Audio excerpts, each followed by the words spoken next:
और वो कहानी है बड़े जबरदस्त एक आदमी की जो बहुत दानी था। उसका नाम था दानचंद। दानचंद तो मस्ती में रख दिया था नाम, निपट कंजूस था, धेला ना दे किसी को। बीवी ने बोला दानचंद पूरी जिंदगी हो गई, अब जाने की बारी है, कुछ तो दान करो, कुछ तो साथ ले जाओ। उसने बोला दान नहीं होता, मेरा स्वभाव नहीं है, मैं क्या करूं। उसने बोला गंगा ही नहाओ, कुछ तो धुलेंगे। तो घर से 12 किलोमीटर दूर गंगा जी। उसने बोला चलो गंगा जी नहाने में कौन सा पैसा लगेगा। पैदल पैदल गया 12 किलोमीटर, क्योंकि ऑटो करूंगा तो। गंगा जी पहुंचे। अब बोला वहां घाट पे जाऊंगा तो पंडा मिलेंगे, वो मांगेंगे। वो मैंने मुर्दा घाट गया कि वहां तो साला कोई झंझट नहीं, इतना कंजूस। अब कहते हैं कि भगवान को मस्ती सूझी। भगवान ने कहा ऐसा आदमी नहीं देखा। अब वो जैसे डुबकी मारने अंदर झुका, भगवान पंडा का रूप बना के सामने प्रकट हो गए। जैसे ही बाहर निकला, भगवान ने कहा जजमान की जय हो। तो उसने बोला तुम कौन हो? बोले हम पंडा हैं, बड़े संतोषी ब्राह्मण। वैसे तो यहाँ कभी कभी आते हैं, तुम्हारे ऐसा भी कोई ना कोई कभी ना कभी आता है, साल साल भर का खाना दे जाता है। उसने बोला साल भर का? हम तो नहीं दे सकते। बोला महीने का दे दो। बोला हम तो एक दिन का भी नहीं दे सकते। तो भगवान ने बोला कुछ तो देना पड़े, पंडा बन के आए थे। बोले कुछ तो। उसने बोला चलो एक धेला देते हैं, उस जमाने में चलता था धेला।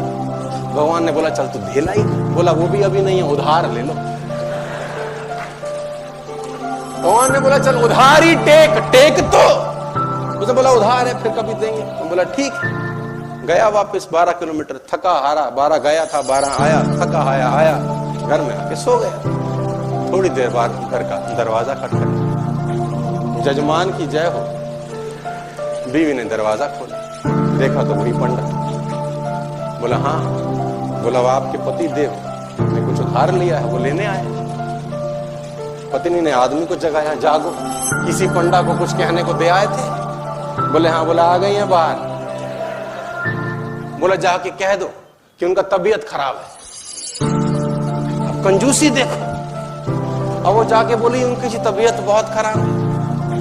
अब पंडा ने बोला वो हमारे जजमान है, जब तक तबीयत ठीक नहीं होती हम यहीं रहेंगे। तुम खाने वाने का सामान बना दो हमको, हमें कोई तकलीफ नहीं। वो तो बैठ ही गया चौकड़ी मार के। अब बीवी फिर अंदर गई, बोली वो तो बैठ ही गए। उसने बोला जाके कह दो कि मर गए। अब ये आई रोती रोती, तो गुजर गए, अभी मर गए, उनका तो इंतकाल हो गया। इसने बोला जजमान गुजर गए? बोला तुम कहां गांव में जाके अकेली औरत खबर करोगी, हम खुद ही खबर कर देते। बाहर गए और जब तक तो वो रोकती तब तक तो बताए सबको कि दानचंद गुजर गया। दानचंद को अब धीरे धीरे धीरे भीड़ इकट्ठी हो गई। धीरे धीरे धीरे भीड़ इकट्ठी होगी, दानचंद के घर में इकट्ठे हो गए। अब दानचंद को बांध लिया, ले जाने की बारी। अब वो बीवी रोवे, ये मरे नहीं है। लोगों ने बोला ये तुम्हारा मोह है, ऐसा तुम्हारा मोह है, सबको होता है। और वो कम वक्त भी बंध गया, सांस रोके बैठा है।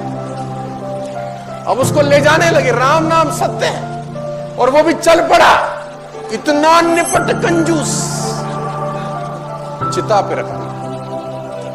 भगवान ने बोला दुनिया हमसे हारती है, हम इससे हार। भगवान ने बोला ये मर जाएगा साला, कुछ देगा नहीं।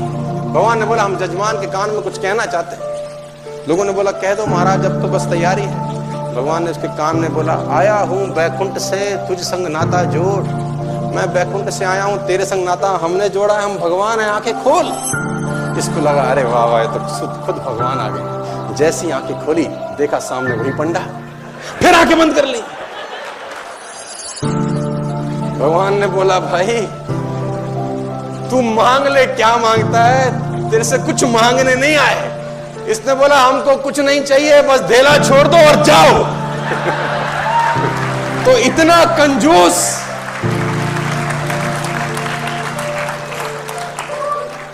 कंजूस बाप को मरती हुई हालत में देखकर बेटे ने बुलवा लिया और 2 गुना बड़ा कफन सिलवा लिया। कंजूस बाप को मरती हुई हालत में देखकर बेटे ने बुलवा लिया और 2 गुना बड़ा कफन सिलवा लिया कि बाप ने जिंदगी बड़ा दर्द सहा, ना ठीक से पहना ना ठीक से खाया, अब कम से कम मन भर के उड़ा तो सकूंगा कफन। कहते हैं कान में पड़ते ही बेटे की बात बापूजी ने खोली धीरे से आंख, बोले बेटे ठीक नहीं है तेरी मर्जी, क्यों करता है फिजूल खर्ची।